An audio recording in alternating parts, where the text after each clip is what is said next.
Assalamualaikum warahmatullahi wabarakatuh. Perkenalkan, nama saya Muhammad Farid Zaki. Dan saya Arif Atsauki.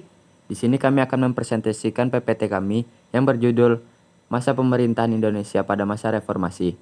Dosen pengampu, Dr. Hendrika SHI MSI. Selamat menyaksikan.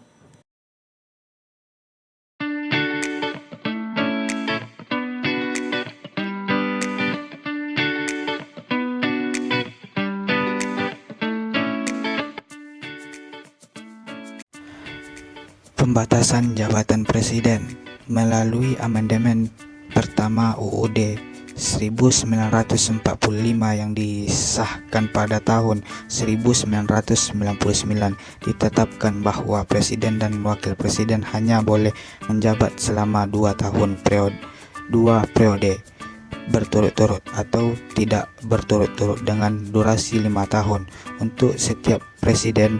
Ketentuan ini tercantum dalam pasal 7 UUD 1945 yang telah diamandemenkan. Pemilu yang lebih demokrasi.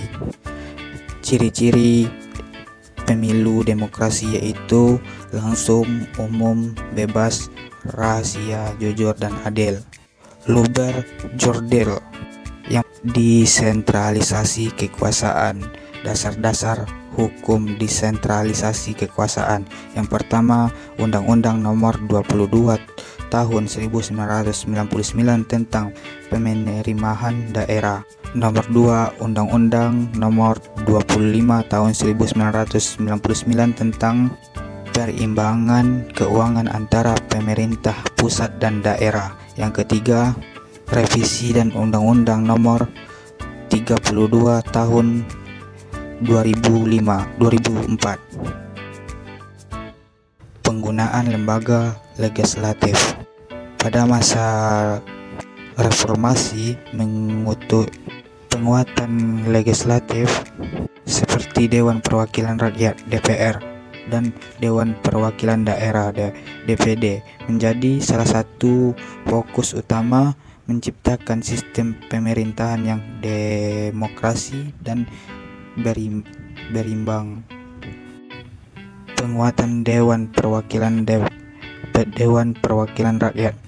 Yang pertama, DPR diberikan kewenangan yang lebih besar dalam proses pembuatan undang-undang. Yang kedua, DPR memiliki fungsi pengawasan yang lebih kuat terhadap pelaksana kebijakan pemerintah, termasuk hak intervensi, hak angkat, dan hak menyatakan pendapat. 3. DPR tidak lagi sepenuhnya untuk pada eksekutif. Hubungan legislatif dan eksekutif menjadi lebih sejajar dan saling mengawasi. Penguatan Dewan Perwakilan Daerah. 4. DPD dapat mengajukan RUU yang berkaitan dengan kepentingan daerah seperti otonomi daerah, hubungan pusat daerah, pengelolaan sumber daya alam, serta perimbangan keuangan pusat daerah. DPD memberikan pertimbangan kepada DPR terkait rancangan undang-undang tertentu seperti APBN, perimbangan keuangan, dan hal-hal yang menyangkut daerah. DPD memiliki kewenangan untuk mengawasi pelaksana undang-undang yang berikut dengan daerah dan menyampaikan hasil kepada DPR. Pembentukan lembaga-lembaga baru. Pembentukan Mahkamah Konstitusi. MK dibentuk berdasarkan amandemen ketiga UUD 1945 tahun 2001 dan diatur dalam Undang-Undang Nomor 24 Tahun 2003 tentang Mahkamah Konstitusi. Fungsi dan kewenangan MK. Pertama, pengujian undang-undang terhadap Undang-Undang 1945. Yang kedua, menyelesaikan sengketa kewenangan antara lembaga negara. Yang ketiga, memutuskan kebuburan partai politik.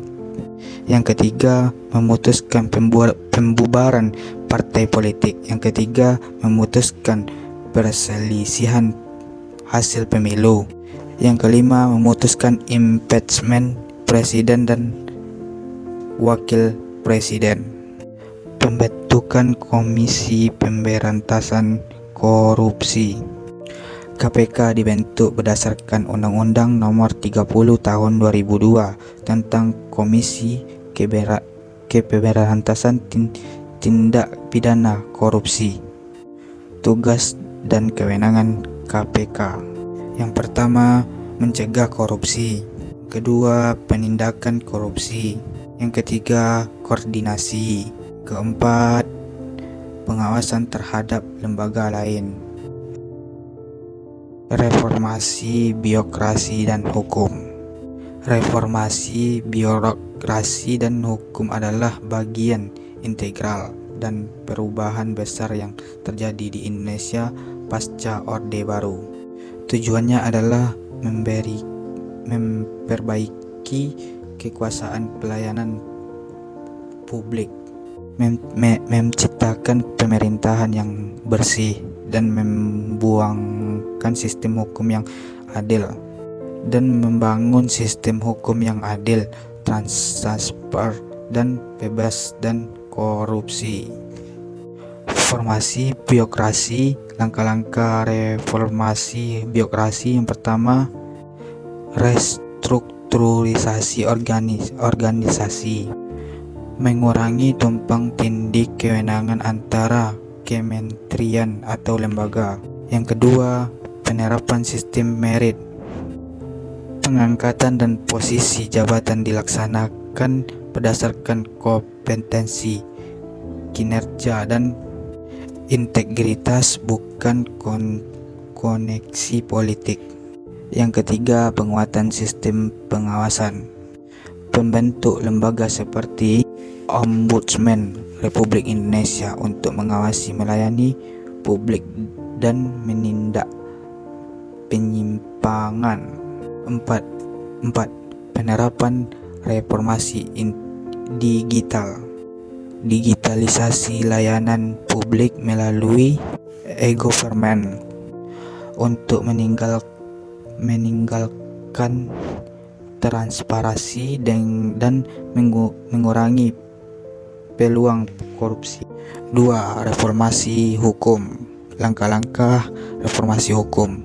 Yang pertama, amandemen UUD 1945, mengubah struktur hukum dan pemerintah untuk menciptakan sistem yang lebih demokrasi.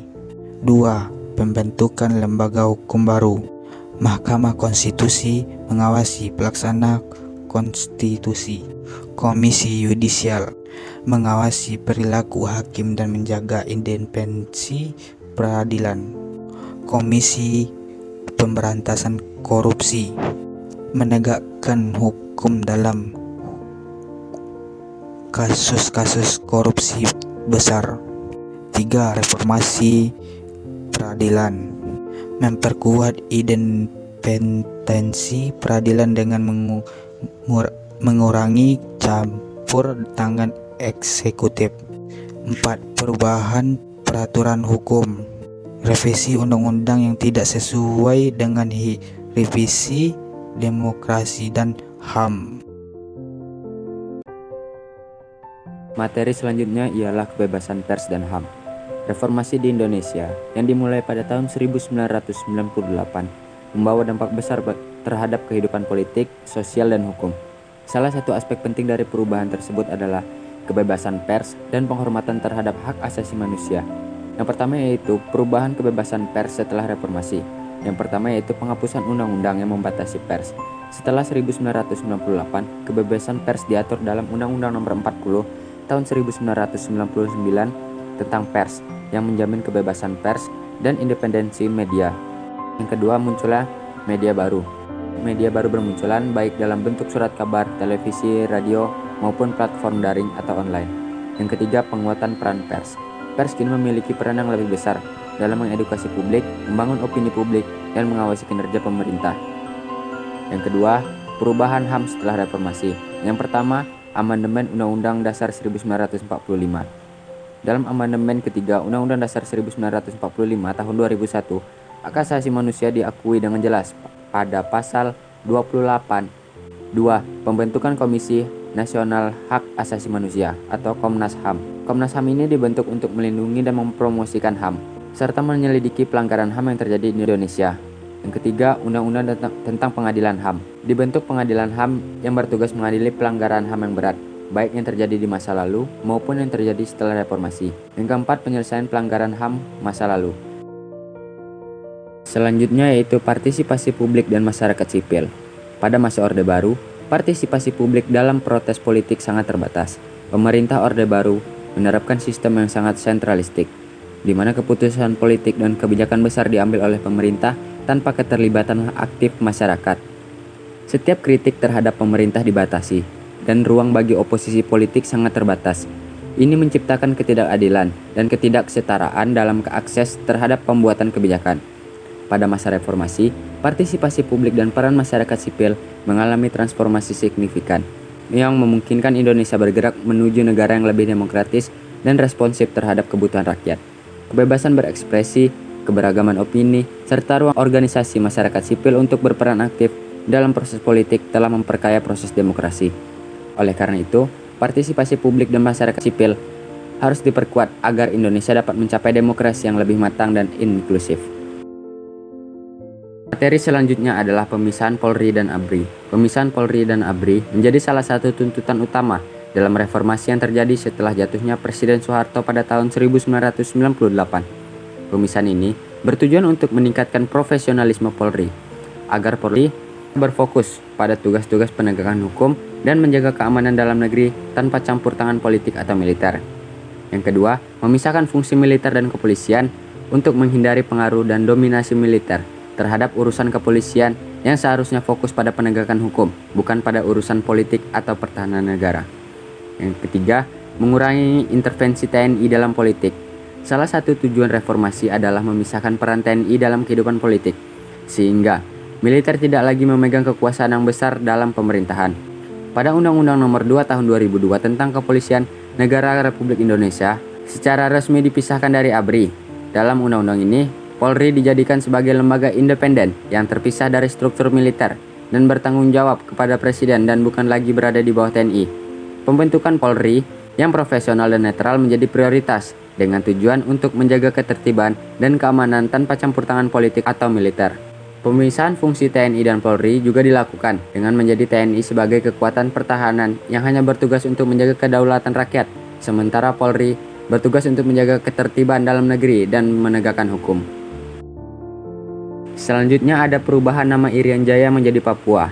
Pada 1999, di tengah gelombang reformasi yang melanda Indonesia, Presiden B.J. Habibie mengeluarkan keputusan Presiden nomor 1 tahun 2000 yang mengubah nama Provinsi Irian Jaya menjadi Papua. Keputusan ini diambil dengan tujuan untuk mengakui dan menghormati identitas asli masyarakat Papua.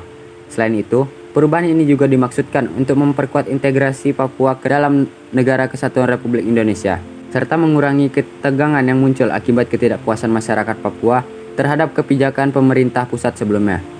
Nama Papua dianggap lebih mencerminkan keanekaragaman budaya dan sejarah asli dari wilayah tersebut. Papua memiliki lebih dari 250 suku bangsa dengan bahasa, budaya, dan adat istiadat yang sangat kaya dan unik. Materi yang terakhir adalah pembubaran Departemen Sosial dan Departemen Penerangan.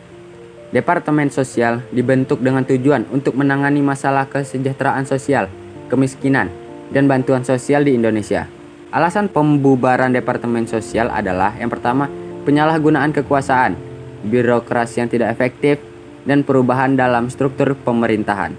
Selanjutnya, Departemen Penerangan. Departemen Penerangan adalah salah satu departemen utama pada masa Orde Baru yang berfungsi untuk mengendalikan media massa dan informasi yang disebarkan pada masyarakat. Departemen ini berperan penting dalam mengatur dan mengontrol aliran informasi, memastikan bahwa informasi yang sampai ke masyarakat sesuai dengan kebijakan pemerintah. Alasan pembubaran Departemen Penerangan yang pertama adalah kontrol terhadap media. tuntutan reformasi, dan kebebasan pers. Baiklah, cukup sekian penjelasan materi dari kami. Semoga apa yang kami sampaikan bisa bermanfaat buat teman-teman semua. Jangan lupa like, komen, dan subscribe ya teman-teman. Bye-bye.